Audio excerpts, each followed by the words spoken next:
हम लोग देखते थे कि चीन से बनी हुई उत्पाद ही मार्केट में पहुंचती थी।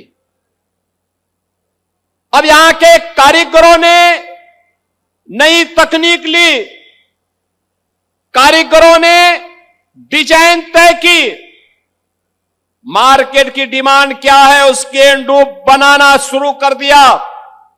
परिणाम है अब दीपावली हो या विजयादशमी, होली हो या कोई पर्व और त्योहार, जन्मदिन या कोई भी अन्य आयोजन, कोई अतिथि आता है तो ग्लास की एक सुंदर सी मूर्ति, सुंदर सी प्रतिकृति जब अतिथि को मिलती तो देख करके भौचक रहता और देखते ही रह जाता है कि ये बनाया कैसे और किसने बनाया है। तो मैं कहता हूं ये फिरोजाबाद के हमारे कारीगरों ने बनाया है, वहां के उद्यमियों के परिश्रम का ये परिणाम है, वह भी अभिभूत होता है। और बहनों और भाइयों, कितनी शानदार प्रतिमाएं बनती हैं। गणपति की प्रतिमा, राम दरबार, राधा कृष्ण की प्रतिमा, और भी अलग अलग देवी देवताओं का, बुद्ध जी की प्रतिमा, भगवान शिव की प्रतिमा, कितनी शानदार बनाते हैं। यह है कला। यह कला पहले भी थी, यह प्रतिभा पहले भी थी, लेकिन प्रतिभा को 2017 के पहले प्लेटफॉर्म नहीं था, प्रोत्साहन नहीं था।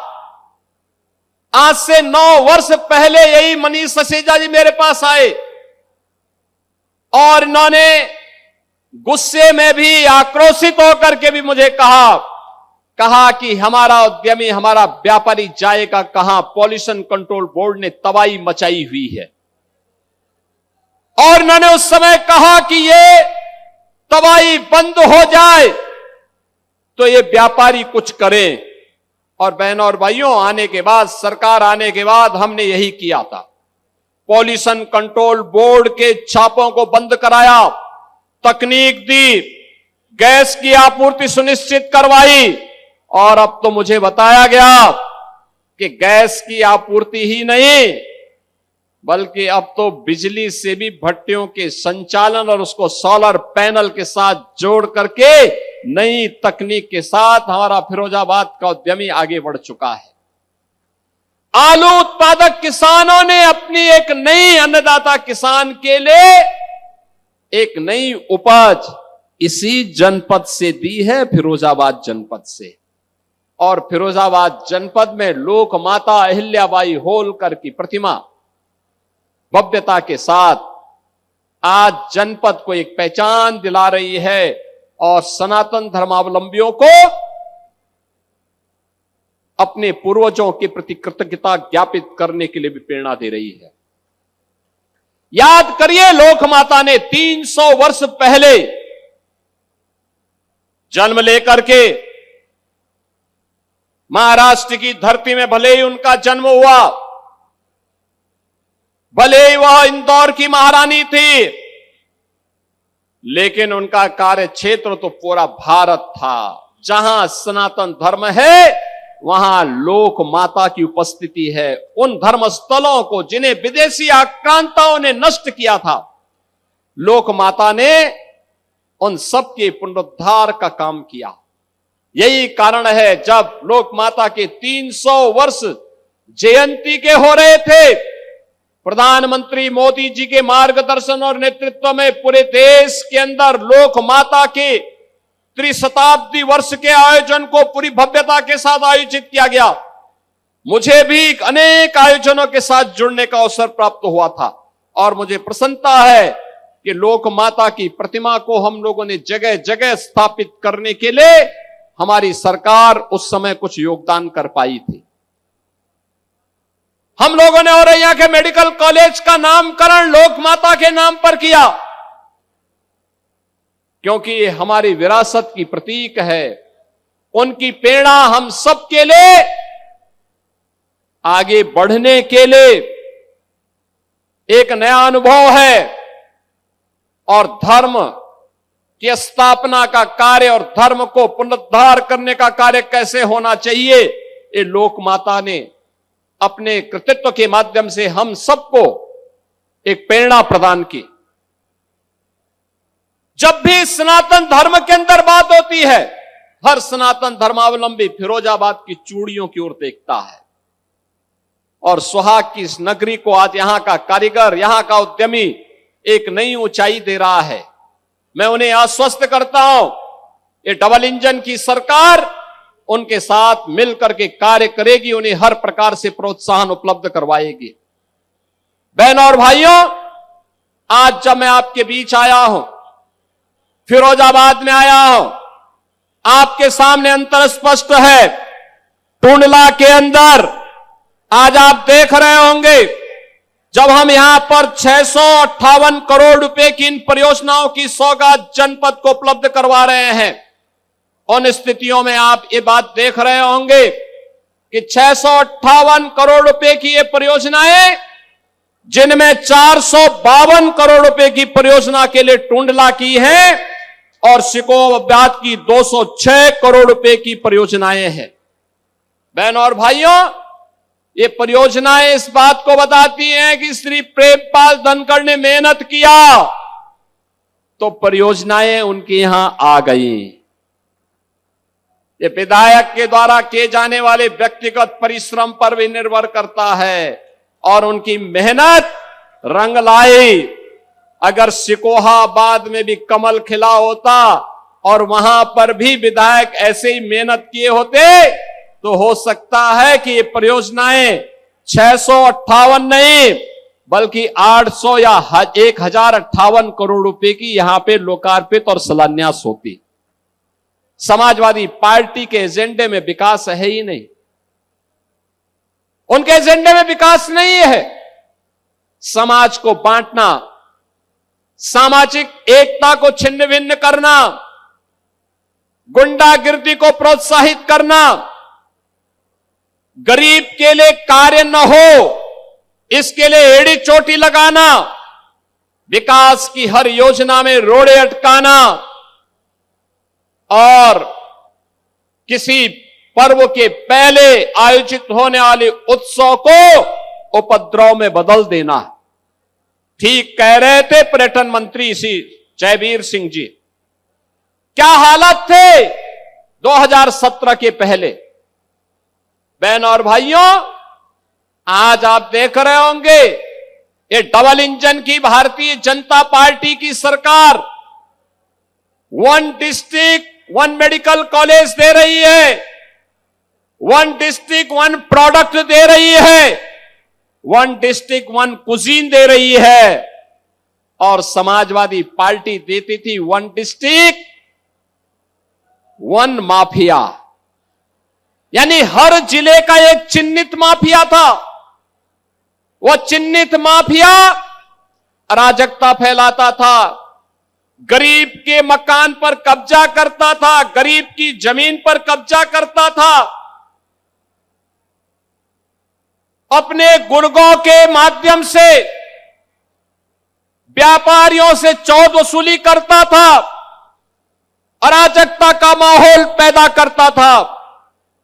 वह माफिया प्रदेश को तबाह करके रखा हुआ था। सरकारी जमीनों पर कब्जा करना, अराजकता पैदा करना उसकी पहचान बन चुकी थी और इसमें वे सीना तान करके चल करके प्रदेश में हर जगह उपद्रव पैदा करते थे।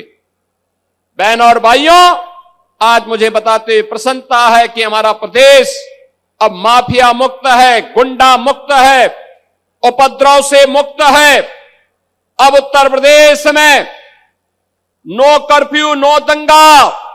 अब तो यूपी में है सब चंगा, और जब होता है चंगा तो तब उपद्रव नहीं, तब उत्साह होते हैं। आप सोचिए, समाजवादी पार्टी रामनवमी पर तो विरोध करती थी, श्री कृष्ण जन्माष्टमी के मनाने पर भी रोक लगाती थी, कावड़ यात्रा भी नहीं होने देती थी, गरीब को राशन नहीं मिलता था, गरीब को आयुष्मान की सुविधा का लाभ नहीं मिलता था, गरीब के लिए आवास की सुविधा नहीं थी, गरीब के घर में शौचालय की सुविधा भी नहीं थी।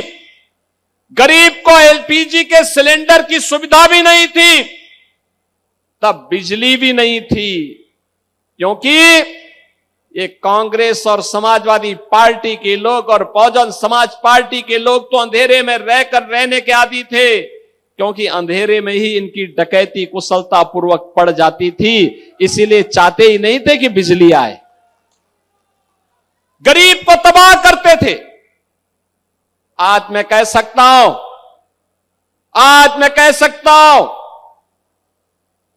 प्रदेश के अंदर 15 करोड़ गरीबों को फ्री में राशन की सुविधा का लाभ मिल रहा है। 10 करोड़ लोगों को आयुष्मान भारत में 5 लाख रुपए की मुफ्त में स्वास्थ्य की सुविधा प्राप्त हो रही है। 65 लाख गरीबों के लिए एक एक मकान बन गया है, आवास बन गया है। लोग 2 करोड़ गरीबों को रसोई गैस में फ्री में कनेक्शन मिल गया है। लगभग 1.5 करोड़ परिवारों को फ्री में विद्युत के कनेक्शन भी मिले हैं और 15-16 लाख किसानों के निजी ट्यूबवेल के बिल को सरकार ने माफ करते हुए उन्हें फ्री में बिजली देने का काम भी प्रारंभ किया है। आज अन्नदाता किसान के लिए सरकार प्रोक्योरमेंट की पॉलिसी लेके आती है, सॉइल हेल्थ की कार्ड की सुविधा लेके आती है, उन्हें अनेक प्रकार की सुविधाएं उपलब्ध करवाती हैं। आपने देखा होगा प्रधानमंत्री जी ने परसों ही किसान सम्मान निधि का लाभ किसानों के खाते में सीधे उपलब्ध करवाने का काम किया और उत्तर प्रदेश में अकेले एक बार में 4,300 करोड़ रुपए से अधिक की राशि हमारे अन्नदाता किसान के खाते में सीधे गई है। यह है डबल इंजन सरकार की योजनाओं का लाभ। इसके लिए किसी बाबू के कार्यालय के चक्कर नहीं लगाने पड़ते हैं। आप जाइए, आपको सुविधा का लाभ सीधे मिलेगा। नियत जब साफ होती है तो नीति और नियंता अपने आप मार्ग प्रशस्त करते हैं और यही डबल इंजन सरकार की पहचान है। बहन और भाइयों, मैं आप सबको इस बात के लिए आश्वस्त करने के लिए आया हूं। आपने जो आशीर्वाद भारतीय जनता पार्टी को दिया है, आपका यह आशीर्वाद आज प्रदेश में विरासत और विकास की इस यात्रा को शानदार तरीके से आगे बढ़ाने का काम कर रहा है। आज यूपी, आपने देखा होगा, पर्यटन के केंद्रों के विकास के लिए पूरे देश के अंदर जाना जा रहा है, अच्छी कानून व्यवस्था के लिए जाना जा रहा है, विकास की अपनी परियोजनाओं के लिए जाना जा रहा है, भव्य और दिव्य महाकुंभ के लिए जाना जा रहा है।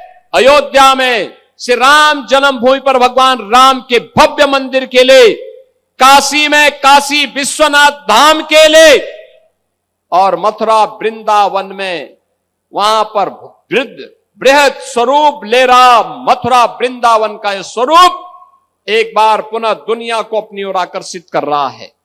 और उन्हीं में उत्तर प्रदेश की अब पहचान बन रही है, 1 डिस्ट्रिक्ट 1 प्रोडक्ट। आदरणीय प्रधानमंत्री जी जब दुनिया के अंदर किसी देश में जाते हैं तो वहां के राष्ट्राध्यक्षों को गिफ्ट देते हैं 1 डिस्ट्रिक्ट 1 प्रोडक्ट की ही कोई वस्तु। उत्तर प्रदेश गौरवान्वित होता है जब प्रधानमंत्री जी उत्तर प्रदेश की वस्तु किसी राष्ट्राध्यक्ष को देते हैं। बहनों और भाइयों, विकास और विरासत की प्रक्रिया अनंत रूप से आगे बढ़ती रहे, निरंतरता लेकर के आगे बढ़ती रहे। इसके लिए आज मुझे टुंडला और सिकोहाबाद की इन परियोजनाओं के साथ आपके बीच में आने का अवसर प्राप्त हो रहा है। मैं आज के इस अवसर पर विकास की इन सभी परियोजनाओं के लिए टुंडला और सिकोहाबाद की जनता जनार्दन को हृदय से बधाई देता हूं। मैं श्री प्रेमपाल धनखड़ जी को, यहां के जनप्रतिनिधियों को रुचि लेने के लिए हृदय से धन्यवाद भी देता हूं। विकास के प्रति श्री प्रेमपाल धनखड़ लगातार प्रयास करके हमारे बीच आते रहते हैं, मेरे पास आते रहते हैं कि हमें ये सड़क चाहिए, यहां पे फ्लाईओवर चाहिए, यहां पे हमें ये संस्थान चाहिए। आज उसी का परिणाम है